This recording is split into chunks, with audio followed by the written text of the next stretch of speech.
fun fact, guys. I did not know how to work the music there because Tyler always does that. But welcome in. Happy Friday.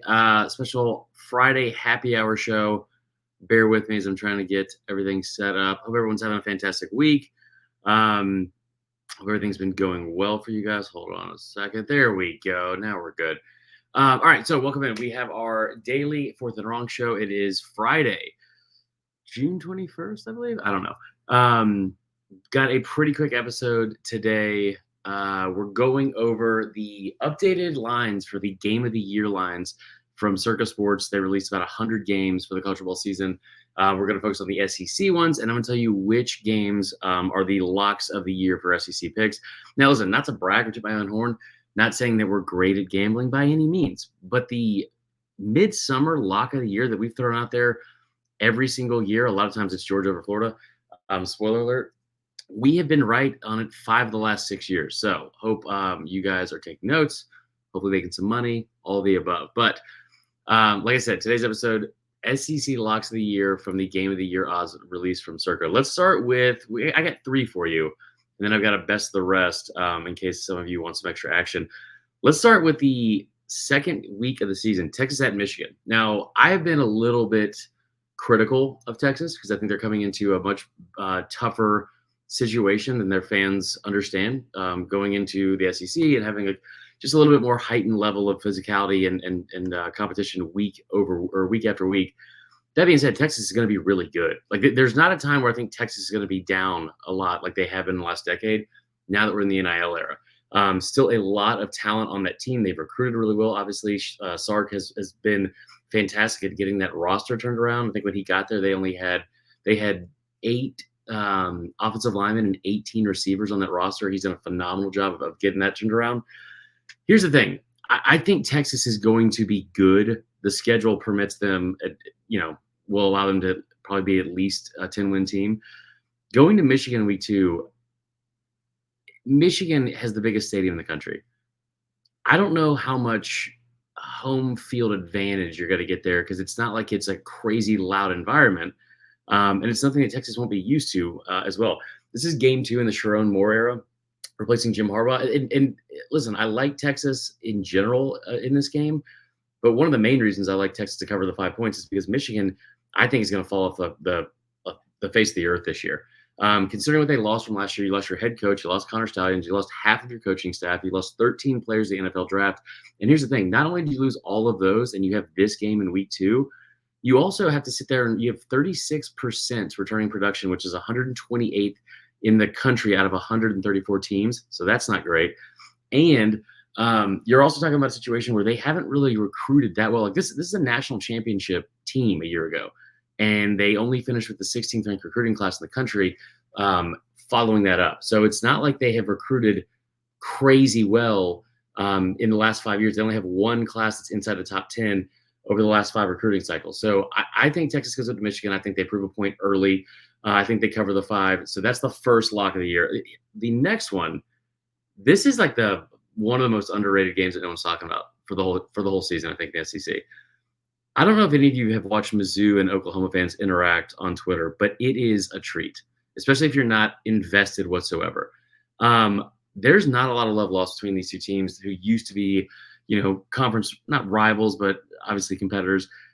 I think this is a situation where Mizzou, who does have a very, very manageable schedule, I don't want to call it easy, but it's very manageable.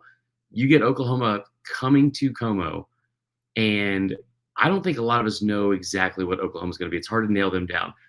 I got a good feeling what we are going to see out of Mizzou. It's going to be a lot of what we saw last year, which is a really good offense, really good, efficient quarterback play, and maybe one of the most underrated receiving corps in the entire country, highlighted by Luther Burden, who could be a top 5 pick.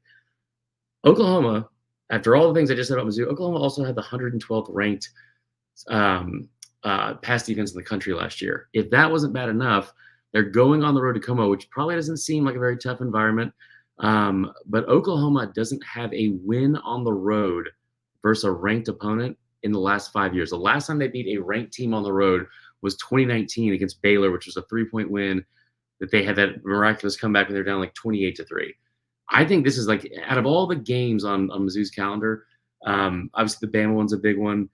They got a couple more. I'm not sure Tennessee on the road. That's going to be a big one. This one is the one that I think is probably circled more than anything because the lack of respect they probably feel like they've gotten from Oklahoma for decades, not just in the SEC, obviously, but also for the long, long time in the Big 12. So that's my second lock of the year. Mizzou covering 2 against Oklahoma. Let's go to the last one that hurts my heart the most. Georgia is a 5-point favorite at Alabama on September 28th in Tuscaloosa. Listen, I think Bama has done a really good job this offseason. Kind of, what's the best way to put this? Like, kind of like just like plugging the holes of making sure that this thing's like, the water's not going to go over the dam or anything like that. Like DeBoer's done a phenomenal job recruiting. I think that from a coaching standpoint, he's one of the best X's and O's guys in the country. I go on and on about how good of a job I think he's done already, and I think he's going to do in Tuscaloosa. That's all great. Georgia is a different animal. They're the best team in the country, and I understand that they have had a very difficult time beating Alabama, but that's mainly in Atlanta, and that was also mainly with Nick Saban. I think that when you give Kirby Smart any sort of situation where he can have a chip on his shoulder, which he obviously will have coming into this season, you look at Georgia as a favorite against ranked opponents. They are 13-5 against the spread in their last 3 years against ranked opponents. Not only that, but in those 13 games they won, only 4 of them were they a favorite by single digits. They have been nearly a 2-touchdown favorite in every game against ranked opponents over the last 3 years. And on top of all that, they are covering those spreads, not just covering the spread, going over the spread amount by an average of 19 points per game. So if the spread's 10, they're winning by 29. Like, they have been absolutely dominant. And I think that this could be a good game for probably 3 quarters.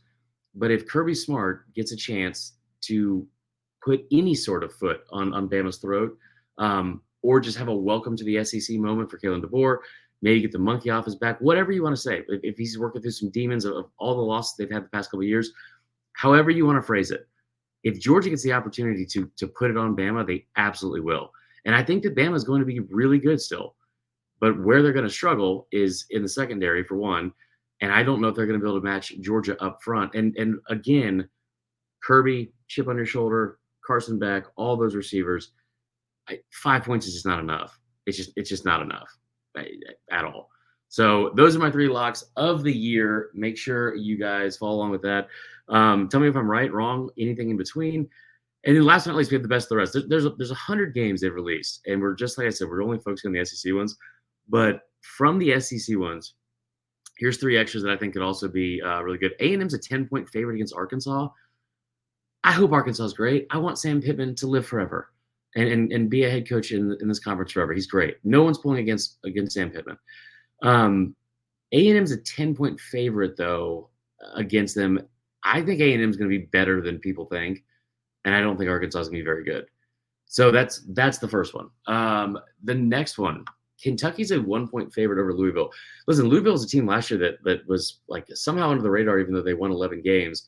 They were pretty close to maybe making a case to be on the outside looking in for the College Football Playoff. They made it the ACC Championship game. Like I said, 11-1, all that good stuff. They are a 1-point underdog to Kentucky in that rivalry game at the end of the season. Kentucky, I think, is going to be one of the most improved teams in the country. The schedule's brutal, but they are going to be very, very good, very well coached, like they always are under Mark Stoops. Here's the thing, too. They have 3 returning offensive linemen, which I think they're going to get back to the Big Blue Wall stuff. I think they're going to have an upgraded quarterback with Brock Vandergriff taking over for I can't remember his name because he's very forgettable, even though I thought he was going to be great. Devin Leary going to last year. But the thing about Kentucky that I like the most, they have, I think, 17 returning starters, something like that. And on defense, they returned 9 of 11, including 6 of the front 7 in their linebackers and defensive line. The only starter they have that's not a returning starter in that front 7 is the transfer from Georgia, Dumas Johnson, which that's probably an upgrade if we're being honest. So I like Kentucky to win that. I think Kentucky, the ceiling is going to be close to the floor with Kentucky because of how difficult the schedule is. That they get Texas, they get Georgia. I'm sure there's a bunch of other ones that I'm forgetting. Louisville's not like an easy out necessarily, but they are going to jump up and get somebody that they're not supposed to. They just 1,000% this year. Last but not least, Ole Miss and Mississippi State. Ole Miss is a 19-point favorite against Mississippi State. Now, when I first saw this, I was like, man, that seems way too high because it's the Egg Bowl. It seems like it's always close. Also, Jeff Levy in his first year at Mississippi State, kind of like in a odd situation for him, taking over, and they're still kind of, I don't say spiraling, but just trying to get their feet, under them after the tragedy from Mike Leach. But this is what I kept going back to. Even though Levy and Kiffin were, Levy was a coordinator for Kiffin. Like they obviously are familiar with each other. I don't think Kiffin wants to embarrass him by any means. But you start looking at the season as a whole. Ole Miss is a team that a lot of people think could go to the playoff. I think they're going to go 10-2. Right? They're probably going to lose to Georgia at home. They've got LSU on the road. They got Oklahoma coming into town. They've got a couple of tough games on that schedule. I think that this is going to be they're going to be 9-2 going into this game. So they need to get to a 10th win. And they're going to need this game because they're probably not going to make the SEC championship game in Atlanta. So they're going to need this game as like their last resume builder to get into the playoff. So 19 points is a lot. But I think in that situation, day after Thanksgiving this year, at home, full national television audience, I think Kiffin probably runs it up a little bit, and I think they will cover 19. And plus, no offense to Mississippi State, they're just, from a talent standpoint, they're just not that good. So those are the locks of the year. Tell me, like I said in the comments, we're right, wrong, anything in between. Hope you guys have had a phenomenal week. We'll be back next week. We are back to doing our live show, back from vacation, all that good stuff. We'll have the live show with me and Tyler on Monday at 8 or 8:30. And then we'll have nightly shows every week, like it says at the top here of the graphic, Monday through Thursday, 8 p.m. and a Friday episode at 11 if you guys are nice. So love all y'all. Hope you have a fantastic weekend, and we will talk to you next week.